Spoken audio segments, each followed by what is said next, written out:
नमस्कार। आज हम एक ऐसी कहानी पर बात करेंगे जो सुनने में किसी फिल्म की स्क्रिप्ट लगती है। मतलब दुनिया की सबसे बड़ी ताकत एक विशाल द्वीप को खरीदना चाहती है, और अगर मान लीजिए बात नहीं बनी तो शायद जबरदस्ती भी कर सकती है। हमारे पास व्हाइट हाउस के कुछ चौंकाने वाले बयान हैं और कुछ अंतर्राष्ट्रीय रिपोर्ट्स भी। तो आज हम यही समझने की कोशिश करेंगे कि अमेरिका अचानक ग्रीनलैंड के लिए इतना बेताब क्यों है। बिल्कुल। और ये मामला समझने के लिए मुझे लगता है पहले ये जानना जरूरी है कि ग्रीनलैंड आखिर है क्या।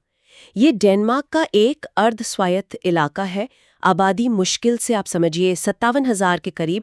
मतलब उनके अपने नियम कानून तो हैं, 1979 से ही है। लेकिन विदेश नीति और रक्षा जैसे जो बड़े मामले हैं वो आज भी डेनमार्क ही संभालता है। अच्छा, तो सवाल ये है कि ये दिलचस्पी अचानक से कहां से आ गई? मतलब क्या ये बिल्कुल ही नई बात है? देखिए, सोच तो नई नहीं है, लेकिन इसकी जो गंभीरता है वो अब बहुत बढ़ गई है।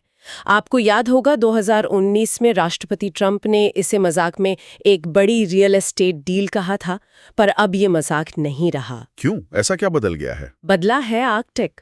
वहां बर्फ पिघल रही है, जिससे नए समुद्री रास्ते खुल रहे हैं, नए ट्रेड रूट्स, और वहां बेशकीमती खनिज भी हैं।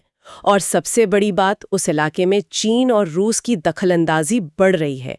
तो अमेरिका के लिए ग्रीनलैंड अब सिर्फ जमीन का टुकड़ा नहीं, बल्कि एक कह सकते हैं एक रणनीतिक चेस बोर्ड बन गया है। तो ये अब एक जियोपॉलिटिकल गेम है। अच्छा, अमेरिकी अधिकारी इस बारे में खुलकर क्या कह रहे हैं? बातें बहुत सीधी और दो टूक हैं। विदेश मंत्री मार्को रूबियो ने साफ कहा कि देखिए, हम हमला नहीं करना चाहते, हम एक प्रस्ताव दे रहे हैं।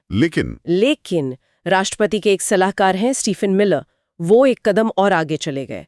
उनका बयान था, और मैं कोट कर रही हूं, अमेरिका की औपचारिक स्थिति यही है कि ग्रीनलैंड को अमेरिका का हिस्सा होना चाहिए। वाह, ये तो कोई बातचीत का न्योता नहीं लग रहा। ये तो एक तरह से ऐलान है। जाहिर है इस पर दुनिया, खासकर यूरोप, चुप तो नहीं बैठा होगा। बिल्कुल नहीं। हलचल बहुत तेज है। ब्रिटेन, फ्रांस, जर्मनी, कुल मिलाकर 6 बड़े यूरोपीय देशों ने एक जॉइंट स्टेटमेंट जारी किया है और डेनमार्क का पूरा समर्थन किया है। उन्होंने साफ कहा कि हर देश की अपनी संप्रभुता होती है और उसका सम्मान होना चाहिए। लेकिन डेनमार्क तो खुद अमेरिका का नेटो में सहयोगी है। ये तो अपने ही साथी पर दबाव बनाने जैसा हुआ है ना। इससे तो पूरे गठबंधन में ही दरार पड़ सकती है। और यही इस मामले का सबसे खतरनाक पहलू है। डेनमार्क की प्रधानमंत्री मेटे फ्रेडरिक्सन, उन्होंने चेतावनी दी है कि अमेरिका का कोई भी हमला नेटो के अंत का कारण बनेगा। ये तो बहुत बड़ा बयान है। बहुत बड़ा। और यहाँ विडंबना देखिए, अमेरिका जो खुद नेटो का सबसे शक्तिशाली सदस्य है, वही अपने एक सहयोगी को धमका रहा है।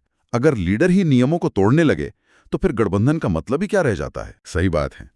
इन सारी बड़ी बड़ी बातों और जियोपॉलिटिक्स के बीच हम उन लोगों को तो भूल ही गए जो असल में वहां रहते हैं। ग्रीनलैंड के लोग क्या चाहते हैं? और यही सबसे जरूरी सवाल है।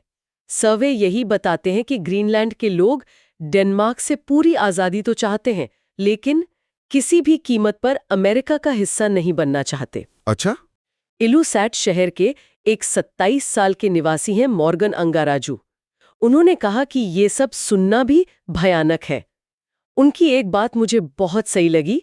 कलालत नुनात का मतलब है ग्रीनलैंड के लोगों की भूमि। ये उनकी पहचान का सवाल है।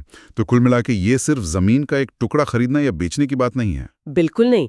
ये मामला सिर्फ ग्रीनलैंड का नहीं है। ये दिखाता है कि क्लाइमेट चेंज और नई ताकतों के उभरने से दुनिया के नक्शे भी अब स्थिर नहीं रहे। आर्कटिक, जो कल तक एक बर्फीला रेगिस्तान था, आज 21वीं सदी का नया भू-राजनीतिक अखाड़ा बन गया है। और अमेरिका का ये कदम? ये एक कदम दिखाता है कि शायद हम उस दौर में वापस जा रहे हैं जहां बड़ी ताकतें अपनी मर्जी से सीमाएं तय करना चाहती हैं। और एक आखिरी बात जो सोचने पर मजबूर करती है। जब अमेरिकी रक्षा सचिव से पूछा गया कि क्या जरूरत पड़ने पर बलपूर्वक ग्रीनलैंड पर कब्जा करने का कोई प्लान है, तो उनका जवाब था, हमारे पास हर तरह की आकस्मिकता के लिए योजनाएं होती हैं। ये जवाब कूटनीति और धमकी के बीच की उस धुंधली लकीर को दिखाता है जहां आज दुनिया खड़ी है।